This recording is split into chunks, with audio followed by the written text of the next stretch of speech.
लेकिन वह सच होता दिखाई दे रहा था। लगेगा वक्त, शायद बहुत वक्त लग जाएगा। मेरी जिंदगी में कुछ देर पहले प्रीति आने वाली थी, उसकी जगह तुमने ले ली। आकाश गुस्से में कपड़े फेंकता हुआ उसके सामने आकर खड़ा हो गया। तुम विजय की जिंदगी में शामिल होने वाली थी और मेरी जिंदगी में आ गई हो। तुम दोनों को वक्त लगेगा इस रिश्ते को स्वीकार करने में। आकाश, मैं दिल से आपको चाहती हूँ। वह दर्द से तड़पती हुई उस पर चिल्ला उठी थी। प्रीति का नाम अपने नाम के साथ जुड़ता सुनकर वह बड़ी दुविधा में खड़ी हो गई थी। तुम्हारे लिए आसान होगा, लेकिन मेरे लिए नहीं। इंतजार करो। आकाश इतना कहकर पलटा ही था, वह फिर से उसके सामने आकर खड़ी हुई। आपको मुझे स्वीकार करना पड़ेगा, आज, अभी, इसी वक्त। वह अजीब जुनूनी अंदाज में उसके बहुत करीब आ गई थी। उसके चेहरे के बिल्कुल पास झुककर उसके होठों को चूमने की कोशिश करने लगी। वह पल भर को जैसे सुन्न हो गया। आंखें मूंदे वह कुछ देर तक उसकी सांसों को अपने अंदर उतरते महसूस करती हुई खुद को सुकून देने की कोशिश कर रही थी। आकाश ने जब उसका ये जिद्दी और बेपरवाह अंदाज देखा तो झटके से उसे पीछे धक्का दे दिया और उसके गाल पर एक जोरदार थप्पड़ मार दिया। वह दूर जाकर पड़ी थी। तुम्हें जरा भी शर्म नहीं है? वह गुस्से से दहाड़ा था। आरिसा सहम कर पीछे हटी, लेकिन अगले ही पल वो फिर से उसके सामने डटकर खड़ी हो गई। बहुत प्यार करती हूँ आपसे, सारी दुनिया पीछे छोड़ दूंगी आपके लिए। आप खुद को मुझसे दूर नहीं कर सकते। आकाश ने उसका इस तरह का रवैया देखा तो उसका गुस्सा और बढ़ गया। उसने गुस्से से उसका गिरेबान पकड़ लिया और चिल्लाया, अगर इतना ही इश्क था तो खुद आगे बढ़कर मुझसे सबके सामने शादी करती ना। शारिका का इस्तेमाल क्यों किया?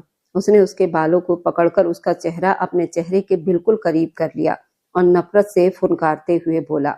ये बात सुनते आरिसा बिल्कुल ठंडी पड़ गई। वो कैसे जानता था ये सब? इधर सारिका बिल्कुल छोटी सी सिकड़ी हुई सोफे पर सो रही थी। उस वक्त विजय को वह बहुत मासूम ही लग रही थी। काश तुम हकीकत में भी इतनी मासूम होती। वह बस उसे देखता ही रह गया। धीरे से आगे बढ़कर उसने उसे अपनी बाहों में उठा लिया। उसका वजन इतना हल्का था कि विजय को लगा जैसे उसने फूलों का गुच्छा उठा लिया हो। बिस्तर तक उसे ले जाते हुए वह एक पल को ठहर गया। उसने धीरे से उसके चेहरे को देखा। वह बहुत खूबसूरत थी। उसके लंबे बाल, मासूम चेहरा, कांपते हुए होठ, आंसुओं के निशान। एक पल के लिए विजय का दिल बेचैन हो गया। उसका जी चाहा कि वह उसके होठों को एक बार छू कर देखे। क्या वे सच में इतनी नरम और मुलायम है या सिर्फ उसकी आंखों का धोखा है? अपने दिल को तसल्ली देने के लिए वह थोड़ा झुका और उसके होठों पर अपना अंगूठा रखकर हल्के से छू गया। आंखें बंद किए उसने महसूस किया उसके होंठ सच में गुलाब की पंखुड़ियों जैसे नरम और मुलायम थे। उनकी हल्की नमी को महसूस करते ही उसके दिल में अजीब सी गुदगुदी उठी। उसके अंदर कुछ अनजानी सी हलचल पैदा हो गई थी। वह उसकी पत्नी थी, वह उससे शादी कर चुका था, वह उसकी धर्म पत्नी भी थी, और वह भी अपनी मर्जी से, अपनी मोहब्बत की वजह से। विजय हल्का सा मुस्कुराया और थोड़ा और उसके करीब हो गया। उसकी नाक से अपनी नाक रगड़ते हुए उसने उसकी भारी सांसों को अपने अंदर उतरते हुए महसूस किया। वह एक पल को बेकाबू भी हो गया था। उसके होठों के बिल्कुल पास अपने होंठ ले जाकर उसने जैसे ही उन्हें छूना चाहा, अचानक वह झटके से पीछे हट गया। नहीं, मैं अपने जज्बातों के हाथों बहक नहीं सकता। मैं जानता हूँ अब ये मेरी है, सिर्फ मेरी, लेकिन ये मेरी जिंदगी में एक हादसे की तहत शामिल हुई है। ये सोचकर उसने खुद को संभाला, अपने बालों में हाथ फेरते हुए अपने जज्बातों को काबू किया और बाथरूम की तरफ चला गया। एक बार फिर ठंडे पानी से नहाते हुए वह अपने अंदर की जलती हुई आग को बुझाने की नाकाम कोशिश कर रहा था। सुबह का सूरज अब दीवारों पर दस्तक देने लगा था, लेकिन इस घर में एक और भूचाल आने वाला था। बिस्तर के पास जमीन पर एक तरफ बैठी आरिसा सिसक रही थी। उसने अभी तक दुल्हन का जोड़ा भी नहीं उतारा था। सारी रात उसने रोते सिसकते बिताई थी। आकाश एक तरफ सोफे पर आंखें मूंदे बैठा था। एक हकीकत अब खुल चुकी थी। उसके सामने ऐसा सच आ गया था जिसे स्वीकार करना उसके लिए बहुत मुश्किल था। आकाश ने गहरी सांस छोड़ी और अपनी जगह से उठ खड़ा हुआ। एक नजर उसने आरिसा पर डाली, जो रोती हुई बस जमीन को ही घूरे जा रही थी। आकाश ने ना में सिर हिलाया और बाथरूम की तरफ बढ़ गया। काश आरिसा, तुम अपने फायदे के लिए किसी दूसरे का नुकसान ना करती। काश एक बार कह देती कि मुझे वह शब्द उसके होंठों पर ही अधूरा रह गया। वह एक बार मुझसे कह देती तो मैं सब कुछ संभाल लेता। उसे अब रह रहकर आरिसा के किए पर अफसोस भी हो रहा था। इधर सारिका अब तक सो रही थी। वह कसमसाकर आंखें खोलती अपने आसपास के बिल्कुल अनजान दीवारों को देखकर चौंक गई। झट से उठ बैठी। वह अभी तक उन्हीं दुल्हन के कपड़ों में लेटी थी। कल के सारे मंजर पूरी तरह याद आते ही उसकी आंखों के सामने एक एक साया लहराने लगा, तो फिर से अपने दिल में दर्द उठता हुआ महसूस करने लगी। घबराकर उसने आंखें भींच ली। क्या ये सब सपना था? वह खुद से सवाल करते हुए उठ बैठी थी। उसे कहीं भी अब विजय दिखाई नहीं दिया। हे भगवान, ये कहाँ चले गए हैं? मुझे तो अब इन कपड़ों में बहुत उलझन हो रही है। मैं क्या करूं? बाथरूम भी जाना है। वह बड़बड़ा कर खुद से ही सब कुछ बोल रही थी। वह एक अलमारी की तरफ बढ़ी थी। ये लो, यहाँ तो सारे कपड़े ही विजय साहब के दिखाई दे रहे हैं। मैं क्या पहनूं? वह सब कपड़ों को उलट पुलट कर देख रही थी। तभी दरवाजे पर किसी की आने की आहट हुई। सारिका अपनी जगह से एकदम उछल पड़ी। कौन? डरते डरते उसने पूछा। अगर विजय होता तो बिना आहट दिए वो कमरे में आ सकते थे, मतलब कोई और है। सारिका ने हिम्मत की और दरवाजे के पास पहुंची। कौन? दीदी, नौकरानी। आपके लिए कपड़े लेकर आई हूँ, आप ले लीजिए। नौकरानी ने बाहर से ही ये सब बताया। सारिका ने कुछ सोचते हुए धीरे से दरवाजा खोला और उसके हाथ से कपड़ों का सारा सामान लेते ही दरवाजा फिर से लॉक कर दिया। गहरी सांस भरते वो बिस्तर पर आई और सब कुछ उलट पुलट कर देखने लगी। शायद मीशू से मंगवाया होगा, ऑर्डर किया होगा। साथ में चूड़ियां थी और एक खूबसूरत दुपट्टा भी। सूट बहुत ही प्यारा था और साथ में और भी सामान थे जो शायद मेकअप के थे। मैं खुश हो गई थी। इस सारे वक्त में वो पहली बार खुशी से बाथरूम की तरफ नहाने के लिए चली गई। अपने तन से कपड़ों को दूर किया और अपने आप को हर एंगल से देखने लगी। बाहर निकलते हुए अपने गीलों बालों को तौलिया से सुखाने लगी। इस बात से बिल्कुल अनजान की एक हस्ती, जो अब उसका पति परमेश्वर था, वही सोफे पर बैठे टांग पर टांग जमाए पूरे ध्यान से उसके हर व्यवहार को देख रहा था, जबकि वो मजे से अपने बालों को कभी इधर झटकती और कभी उधर। ये उसका पसंदीदा काम था जिसमें वो बहुत मगन हो जाती थी। अब वो बिल्कुल शीशे के सामने आई। उसके तरफ मुड़ते ही वो बिल्कुल सुन रह गई और उसके मुस्कुराते होंठ थोड़े से सूख गए। चेहरे पर परेशानी के आसार दिखाई दिए। वो बिल्कुल हैरान सी बिना पलक झपकाए विजय को देखे जा रही थी। उसे ये भी होश नहीं था कि उसका गला बहुत डीप था। उसमें से उसका जिस्म बाकायदा उभर कर सामने आ रहा था, लेकिन वो बुरी तरह से डरी हुई थी। विजय एक ऑफिसर की तरह अपनी जगह से उठा।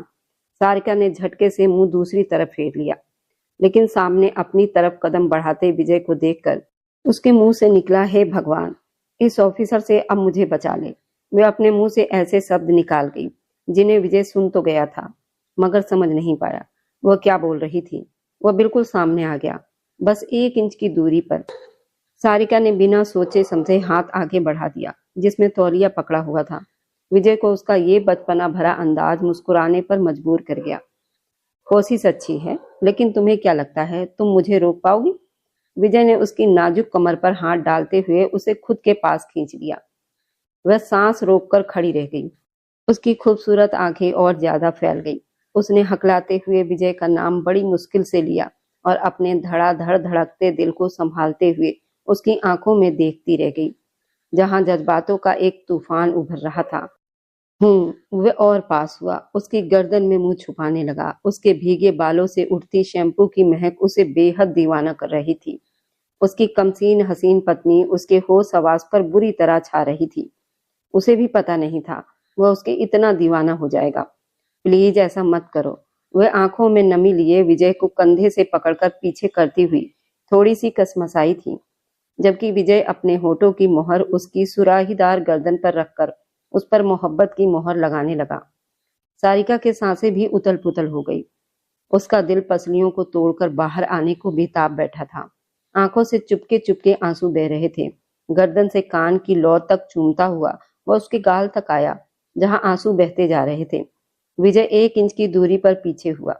उसकी आंखों में आंसू देखकर बोला, तुम तो मुझसे प्यार करती हो ना, फिर मेरी मोहब्बत में रो क्यों रही हो? विजय बिना पलक झपकाए उससे बात कर रहा था, जबकि सारिका का दिल बड़ी जोर से धड़कने लगा। बोलो, जवाब दो मुझे अभी तुम्हारा जवाब सुनना है। अचानक विजय के शब्द बदल गए और वह गुस्से में हो गया। सारिका बुरी तरह डरकर सहम गई। मैं कुछ पूछ रहा हूं तुमसे, मुझे उसका अभी जवाब चाहिए। उसने झटके से उसके बाजू को खींचा तो वह तड़प कर रह गई।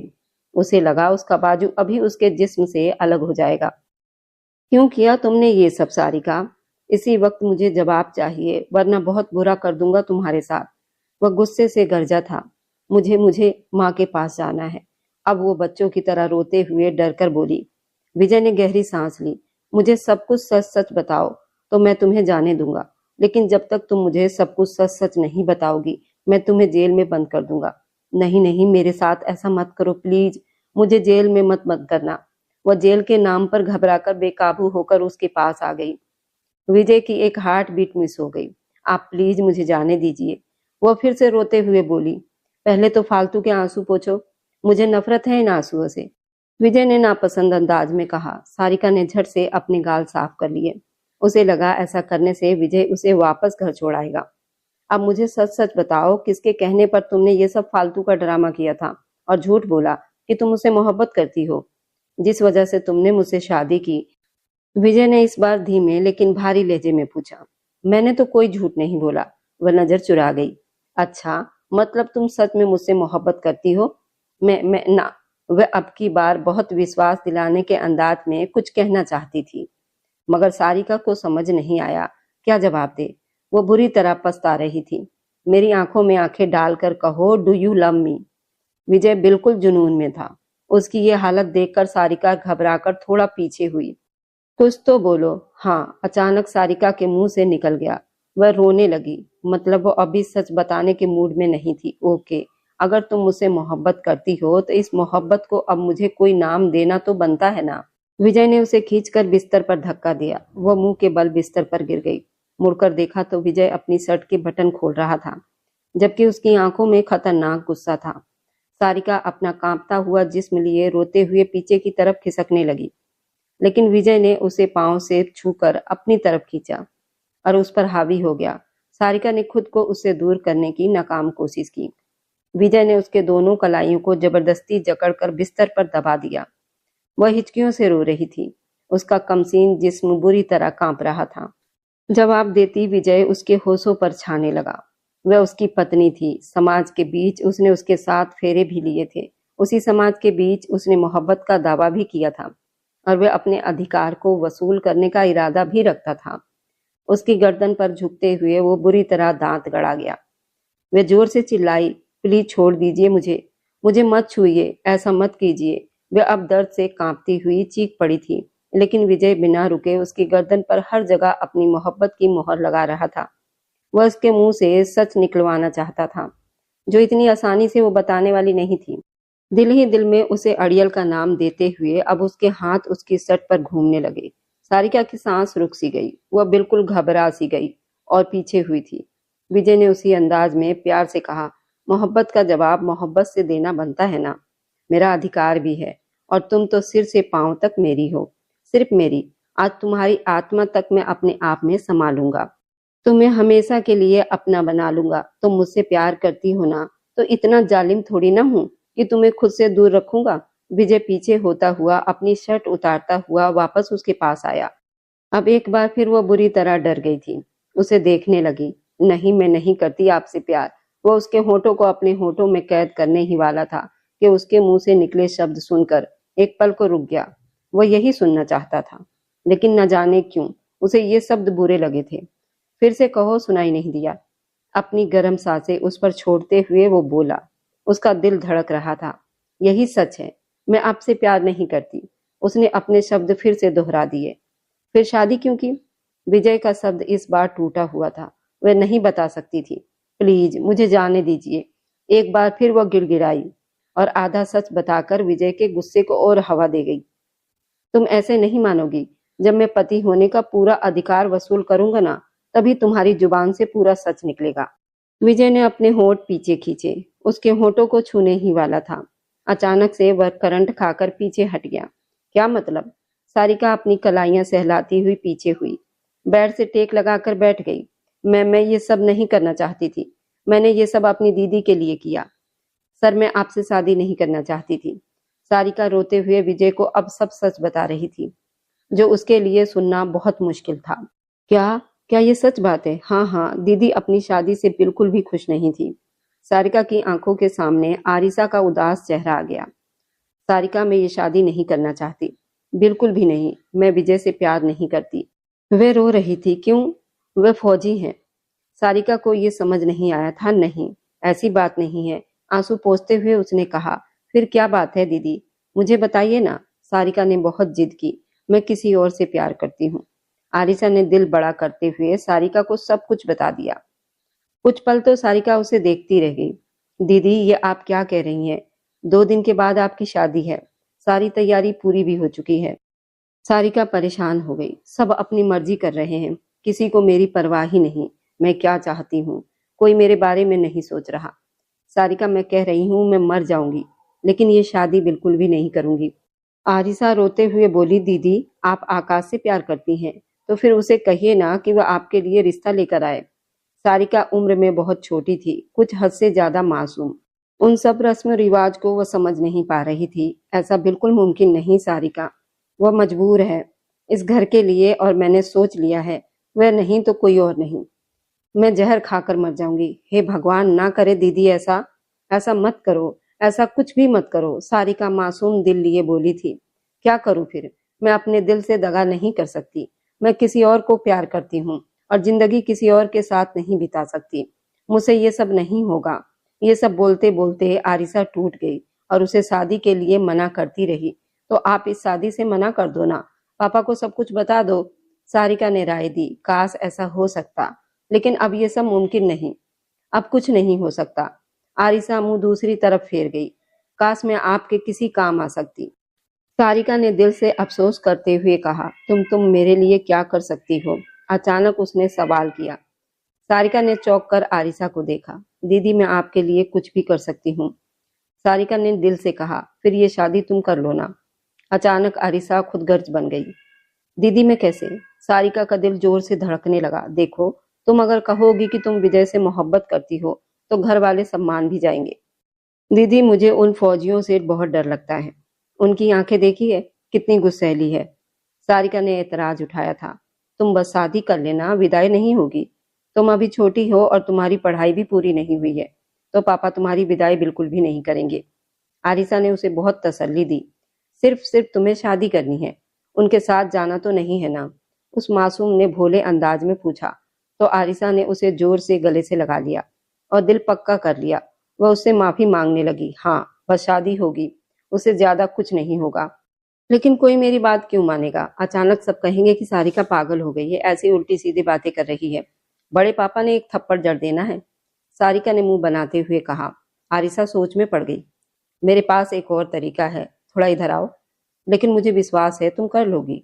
तुम बहुत हिम्मत वाली लड़की हो, आरिसा ने मोहब्बत से कहा। सारिका उसे बस देखती ही रह गई। फिर आरिसा के प्लान के हिसाब से सारिका को कहीं से एक नकली गन मंगवा कर दी गई, जिसकी बदौलत वह सब कुछ आरिसा के बताए हुए तरीके से करती चली गई। जबकि वो बहुत डरती थी। उसने अपना डर आरिसा से भी बताया था। कहीं विजय उसे शादी से मना कर दे तो? आरिसा ने उसे विश्वास दिलाया था, जगदीश अंकल उसे जरूर मना लेंगे। और फिर वैसा ही हुआ जैसा आरिसा ने सोचा। बस गड़बड़ वहां हो गई जब शादी के साथ ही उसकी विदाई भी हो गई, और साथ ही सब लोगों ने उसे अपना संबंध भी तोड़ लिया। वहीं सारिका पूरी तरह टूट गई थी। उसे विश्वास ही नहीं आया, कैसे अपने लोग ही उसके लिए पराये हो गए थे। सारिका सारी सच्चाई सुना रही थी। विजय बहुत चुप खड़ा था। वह एकटक उस लड़की को देख रहा था, जो हिचकियों के बीच सारी बातें बता गई थी। वह छोटी सी लड़की थी। विजय ने गहरी सांस छोड़ी और सिर से हल्का सा झटका दिया। उसके चेहरे पर गुस्से भरी मुस्कान थी। वह इंसान जो उड़ती चिड़िया के पर गिन लेता था, आज एक छोटी सी लड़की के खेल को समझ नहीं सका और उसकी भूल भुलैया में फंसकर रह गया। वह जैसे ही पीछे हटकर खड़ा हुआ तो उसका संतुलन बिगड़ गया और वह लगभग जमीन पर गिरते गिरते अपनी छाती पर हाथ रखकर संभला। वह अभी खुद पर ही मुस्कुरा रहा था, लेकिन इस बार उसकी मुस्कुराहट बहुत गुस्से वाली थी। सारिका ने एक चोर नजर उस पर डाली और अपने आंसू पोंछे। विजय ने उसे देखा। उसकी साफ गर्दन पर अपने ही दिए हुए निशान देखे तो वह अपने होंठ भींच गया। उसे खुद पर फिर से गुस्सा आ गया। वह आगे बढ़ा, उसका दुपट्टा उठाया और उसकी तरफ फेंक दिया, जो सीधे उसके मुंह पर जाकर लगा। सारिका ने डरते हुए उसे देखा। अपना हुलिया ठीक करो और बाहर आओ, वह कहकर उसने पैने नजर हटाते हुए अजनबी से लहजे में कहा और खुद कमरे से बाहर निकल आया। सारिका को उसका ये अंदाज बहुत बुरा लगा था, लेकिन वह चुपचाप उठी और शीशे में खुद को देखने लगी। अपनी गर्दन पर पड़े निशान देखकर वह फिर से रो पड़ी थी। जंगली फौजी, कितना जालिम इंसान है। दीदी, मैं आपको छोड़ूंगी नहीं। कहाँ फंसा दिया मुझे। वह दिल ही दिल में आरिसा से शिकायत कर रही थी। उधर सभी लोग बड़े हॉल नुमा कमरे में मौजूद थे, बहुत गहरी सोच विचार में डूबे हुए थे। आकाश ने कुछ छुपाते हुए और कुछ सच बताते हुए घर वालों के सामने सारी हकीकत खोल दी थी। मनीषा आंटी और जगदीश अंकल तो अपनी बेटी की हरकत पर बिल्कुल चुप रह गए थे। वह ऐसा कैसे कर सकती है? किसी को विश्वास नहीं हो रहा था। हमें सारिका को वापस लाना चाहिए। उसे सजा देकर हमने बहुत बड़ी गलती की है। आकाश की आवाज गूंजी। तभी जगदीश अंकल ने हाथ उठा दिया। सब बातें अपनी जगह है, लेकिन आरिसा की हरकत नजरअंदाज करने वाली नहीं है। उसने जो किया बहुत गलत था और सजा सारिका को मिल चुकी है। जगदीश अंकल गुस्से में बोले थे, फिर तो आरिसा को भी सजा मिलनी चाहिए, क्योंकि उसने अपनी आने वाली जिंदगी के लिए एक मासूम लड़की का इस्तेमाल किया है। उसने अपना रास्ता साफ करने के लिए सारिका को मोहरा बना दिया। आकाश भी तेज शब्दों में बोला। तभी बाहर दरवाजे के पास खड़ी आरिसा के पैरों तले से जमीन खिसक गई। उसका अपना पति उसके लिए सजा मांग रहा था। आरिसा को बुलाओ, जगदीश गुस्से में मनीषा आंटी से बोले। वह घबरा गई। आप क्या कहेंगे उससे? सबके सामने पूछूंगा, बुलाओ उसे। इस बार वह और ज्यादा गुस्से में बोले। इतने में आरिसा खुद ही अंदर आ गई। सभी की नजरें उसकी तरफ उठ गई। उसकी आंखें सूजी हुई थी। जगदीश अपनी जगह से गुस्से में खड़े हुए। आरिसा सहम गई। अचानक एक जोरदार चटाक की आवाज गूंजी और उसका गाल झन्ना सा उठा। आकाश ने अपनी मुट्ठियां जोर से बंद कर ली थी। सभी ने हैरानी से जगदीश अंकल को देखा। जगदीश, ये सब क्या कर रहे हो? जवान बेटी पर हाथ उठा रहे हो? किशोर साहब बीच में आते हुए बोले। जवान बेटी को एहसास है कि कल इसने किस तरह सबके सामने तमाशा बनवाया। पूरे परिवार की नाक कटवा दी है इसने। जी तो चाहता है इसे जान से मार डालूं। जगदीश साहब जहर भरे अंदाज में बोले। उनका थप्पड़ इतना जोर का था, आरिसा का गाल लाल पड़ गया था। वह गुस्से से उसे घूरते रहे। आरिसा एकदम पीछे हट गई। किशोर साहब ने फिर उन्हें रोका। संभालो खुद को यार, जो होना था हो गया। बच्चे हैं, गलतियां कर बैठे हैं। हम बड़ों को चाहिए कि उन्हें सुधार दें। ये बात आपने कल क्यों नहीं कही, जब मैं सारिका को घर से धक्के देकर निकाल रहा था? जगदीश की दुख भरी आवाज सुनकर सब खामोश हो गए। वह सही कह रहे थे। क्या वह हमारी बेटी नहीं थी? क्या कभी उसे हमने बेटी नहीं समझा? ये कहते हुए जगदीश साहब की आंखों में आंसू आ गए। उन्होंने आंसू पोंछ लिए। उनके दुख को सभी समझ चुके थे। कल सबसे बहुत बड़ी गलती हुई थी, सारिका को घर से निकालना। एक पल के लिए सब बिल्कुल चुप हो गए। मुझे माफ कर दो पापा। आरिसा के मुंह से दर्द भरी सिसकी निकली। जगदीश साहब ने उसकी तरफ देखा भी नहीं और वहां से चले गए। किशोर साहब और मालती देवी एक दूसरे का मुंह देखते रह गए। मालती देवी की आंखों में ऐसा दर्द था, जगदीश का सिर भी झुक गया। मनीषा आंटी आगे बढ़ी। आरिसा का हाथ थाम दिया। तुमने बहुत गलत किया। ईश्वर जाने कल उस मासूम को मैंने क्या कुछ कह दिया था। सारी गलती मेरी है। जो सजा देना चाहो मुझे दे दो। सारिका बेकसूर है। आरिसा रोते हुए गिड़गिड़ाने लगी। मनीषा आंटी ने होंठ भींचे और जगदीश की तरफ देखा। आप फोन करो विजय को। सारिका को वापस बुलाओ। अभी ये शब्द उनके मुंह में ही थे कि उसी समय दरवाजे से दुपट्टा उड़ाती हुई सारिका अंदर आ गई। उधर विजय नाश्ते की टेबल पर बैठा था, हाथों को ठोड़ी के नीचे टिकाए, गहरी सोच में डूबा हुआ था। नाश्ता वैसे ही ठंडा हो रहा था। उसने हाथ तक नहीं लगाया था। सारिका को आता देखकर वह अपनी जगह से उठा।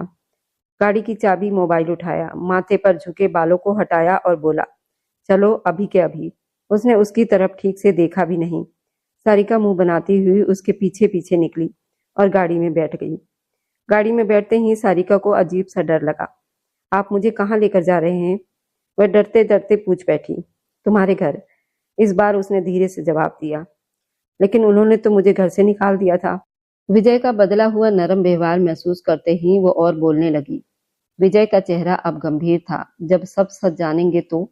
नहीं नहीं, प्लीज उन्हें कुछ मत बताइए, वरना जगदीश अंकल बहुत गुस्से वाले हैं। वह दीदी को मार डालेंगे। आप प्लीज उन्हें कुछ मत बताना। विजय ने एक नजर उस पर डाली। वह खुद इतनी मुश्किल हालत में थी, लेकिन फिर भी उसे अपनी बहन की फिक्र लगी हुई थी।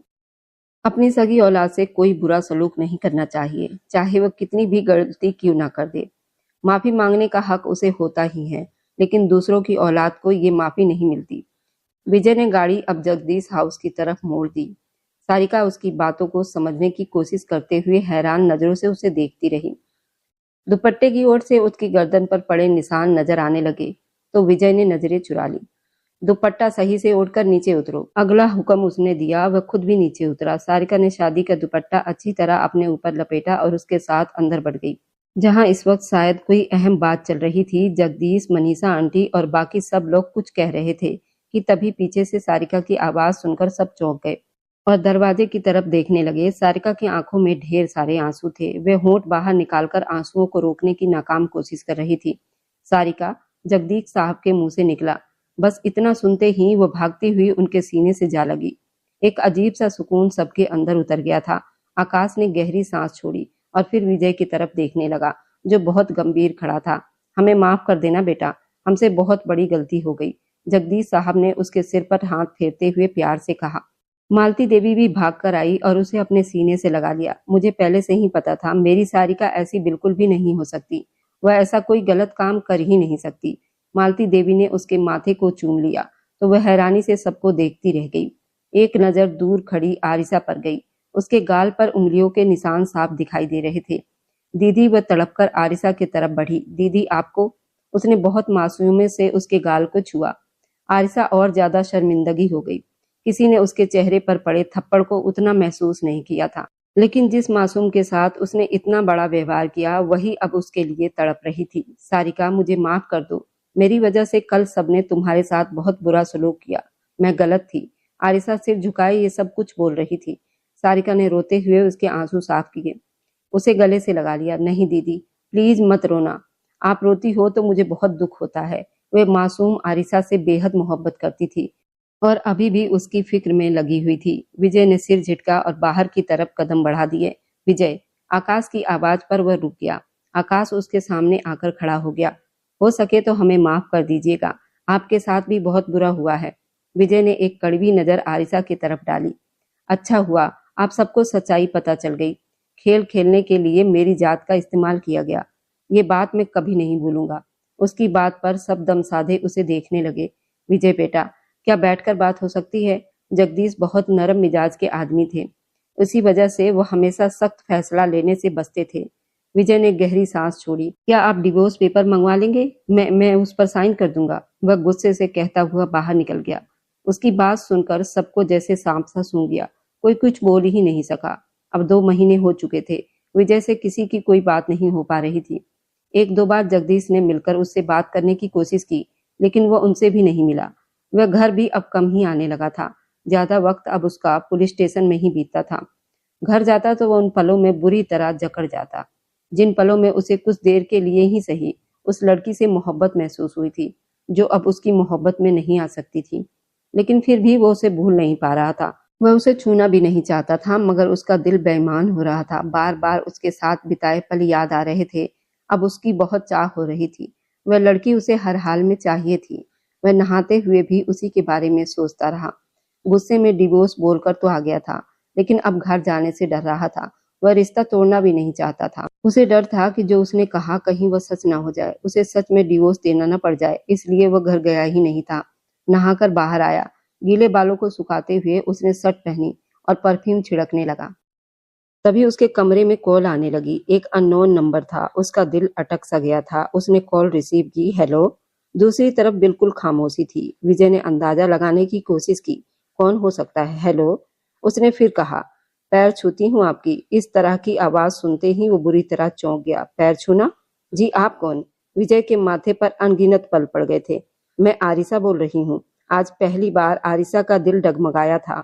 सामने विजय की तरफ बिल्कुल चुप्पी छा गई। प्लीज कॉल मत काटिएगा, मुझे आपसे बहुत जरूरी बात करनी है सारिका को लेकर। सारिका जल्दी से बोली। सारिका का नाम सुनते ही विजय का दिल फिर से धड़क उठा। क्या कहना चाहती हो? मुझे कुछ नहीं सुनना, विजय ने साफ अंदाज में कहा। प्लीज एक बार मेरी बात तो सुन लीजिए। सारिका के साथ कुछ भी हुआ हो, वह आपकी धर्म पत्नी है। एक बार मुझसे मिल लीजिए, बात कर लीजिए। मैं आपकी हर शंका को दूर कर दूंगी। उसके शब्दों में विनती थी। आखिरकार विजय ने मिलने की हामी भर दी। एक रेस्टोरेंट में वे आमने सामने बैठे थे।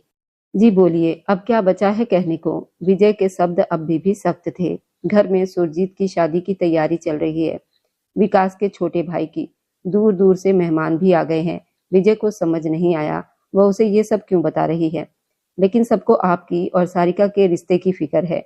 जिस तरह भी जो भी कुछ हुआ उसमें सारिका की कोई गलती नहीं थी, सारी गलती मेरी थी। आप उस मासूम को सजा मत दीजिए। आरिसा की आंखें भीग गई। क्या सजा दी है मैंने उसे? उससे कुछ जाने बिना मैं उसे वापस छोड़ आया, और क्या चाहिए तुम लोगों को? विजय गुस्से में बोला। यही तो आपने गलती की। आरिसा ने जल्दी से कहा। वह वापस आना चाहती है। उसकी बात पर वो बुरी तरह चौंका, लेकिन कोई प्रतिक्रिया ना दी।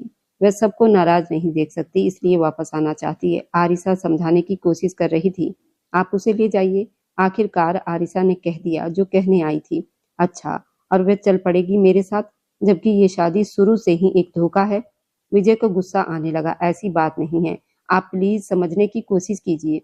उसका आपके साथ रहना ही ठीक रहेगा। अब आरिसा को समझ नहीं आ रहा था वह उस आदमी को कैसे समझाए। हाँ, अब कौन सी चाल चल रही हो तुम दोनों? विजय फिर से सख्त अंदाज में बोला। आरिसा ने उसे हैरानी से देखा।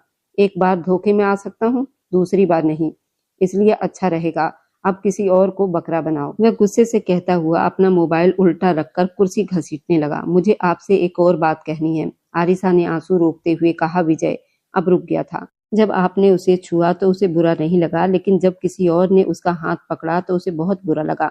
आरिसा की बात पर वह झटके से पलटा। उसकी कुर्सी जोर से खिंच गई। आरिसा भी उठकर उसके पास आई और अपने आंसू पोंछे। शादी के बाद बेटियां अपने घर में बसती हुई अच्छी लगती हैं, ऐसा माँ कहती है, और पति पत्नी का रक्षक होता है। एक पत्नी को अपने प्यार का एहसास भी दिलाता है पति। ये सब उसे उसका पति ही दे सकता है। आगे आपकी मर्जी। आरिसा ये कहकर वहां से निकल गई। विजय को वो कांटों पर घसीट गई थी। इधर 2 पल छोड़कर बैठा हुआ आदमी वहीं जकड़ गया। उधर घर में शादी की तैयारियां चल रही थी। दीदी, मैं ये गजरे पहन लूं? आज सुरजीत की मेहंदी थी।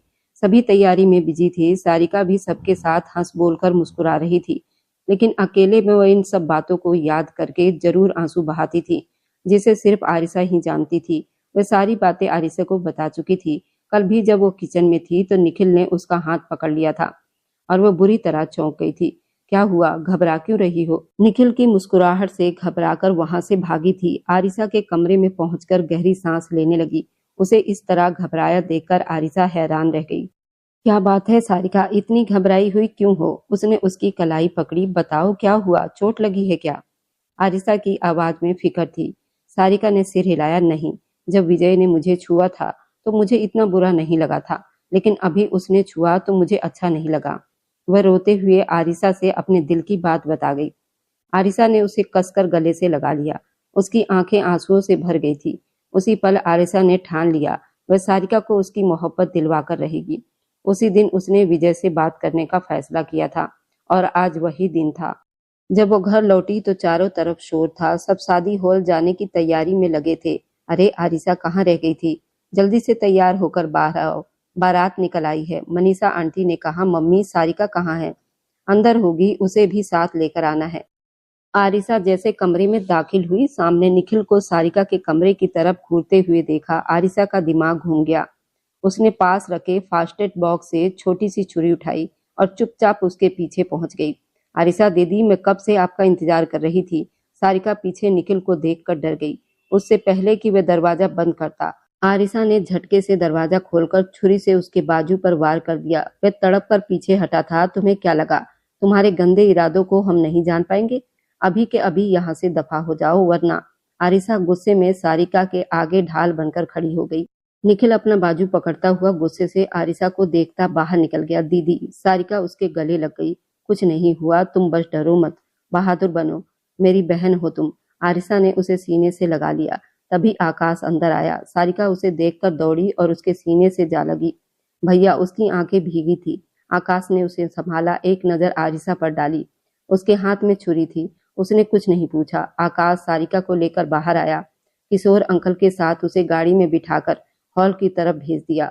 फिर वो अपने कमरे में गया जहां आरिसा पहले से मौजूद थी। वो बिस्तर पर बैठी अपने हाथों को ही देख रही थी। आरिसा, आकाश ने उसे पुकारा। वह चुप रही। उसने उसका हाथ पकड़कर खींच लिया। तुम ठीक हो? हाँ, मुझे क्या होना है, वह बोली। जाओ तैयार हो जाओ, देर हो रही है। वह बाथरूम में चली गई। थोड़ी देर के बाद जब वो तैयार होकर बाहर आई, आकाश उसे देखकर एक पल को ठिठक गया। चलो, उसने उसका हाथ पकड़ लिया। तभी सामने प्रीति आ गई। आरिसा के कदम डगमगा गए। आकाश ने उसकी कमर पकड़कर उसे संभाल लिया। उसके गाल पर हल्के से होंठ रख दिए। उसकी धड़कन तेज हो गई। मिस, ब्लश करना बंद करो, वरना शादी में जाना कैंसिल कर दूंगा और सीधे कमरे में ले जाऊंगा, उसने उसके कान में धीरे से कहा। आरिसा घबरा गई। हमें चलना चाहिए, देर हो रही है। शादी हॉल में भीड़ थी। तभी अचानक लाइट ऑफ हो गई। अंधेरे में किसी ने सारिका की कमर थाम ली। वह डर गई। लाइट ऑन हुई तो सामने विजय खड़ा था। वह मुस्कुरा रहा था। सुन रहे हैं तुम्हारे सैया, गाना बजने लगा। विजय ने उसे अपनी बाहों में खींच लिया। तालियों के गूंज में दोनों झूम उठे। आकाश आगे बढ़ा और विजय को गले से लगा लिया। आज सिर्फ सुरजीत की शादी नहीं, सारिका की भी विदाई होगी। सब मुस्कुरा रहे थे। बाद में कमरे में सारिका सोफे के पीछे छिपी मिली। बाहर आओ, विजय ने कहा। नहीं, आप काटते हैं। उसकी मासूम बात पर विजय हंस पड़ा। अब बिल्कुल नहीं काटूंगा, बल्कि हर जख्म पर मरहम रख दूंगा। उसने उसे बाहों में भर लिया। उधर आरिसा सोफे पर सोने लगी तो आकाश ने उसे खींचकर बिस्तर पर लिटा लिया। वह दूर लेटी थी, लेकिन कुछ देर के बाद उसे अपनी कमर के आसपास आकाश के हाथों का घेरा महसूस हुआ। तुम रो रही हो? आकाश ने पूछा। क्या आपने मुझे माफ कर दिया? वह रोते हुए बोली। आकाश ने उसे सीने से लगा लिया। अब उनके बीच कोई गलतफहमी नहीं थी। प्रीति की सच्चाई सामने आ चुकी थी। अब आकाश के दिल में सिर्फ अपनी पत्नी आरिसा की मोहब्बत बच चुकी थी। और मेरी वीडियो को जहां कहीं से भी आप लोग देखते हैं, कमेंट में शहर और राज्य का नाम जरूर बताइए। मुझे आप लोगों के कमेंट पढ़ने में बहुत आनंद आता है और उन सभी का मैं बहुत बहुत धन्यवाद करना चाहती हूँ। जो लोग मेरी वीडियो को देखते हैं, लाइक करते हैं और शेयर करते हैं।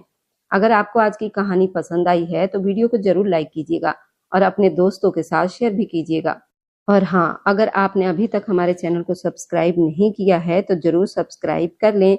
मिलते हैं हम अपनी कल की एक और नई दिलचस्प कहानी के साथ। मुझ पर सदा अपना प्यार और स्नेह बनाए रखें। सभी को मेरा प्यार भरा नमस्कार दोस्तों। खुश रहें, स्वस्थ रहें, हमेशा मुस्कुराते रहें।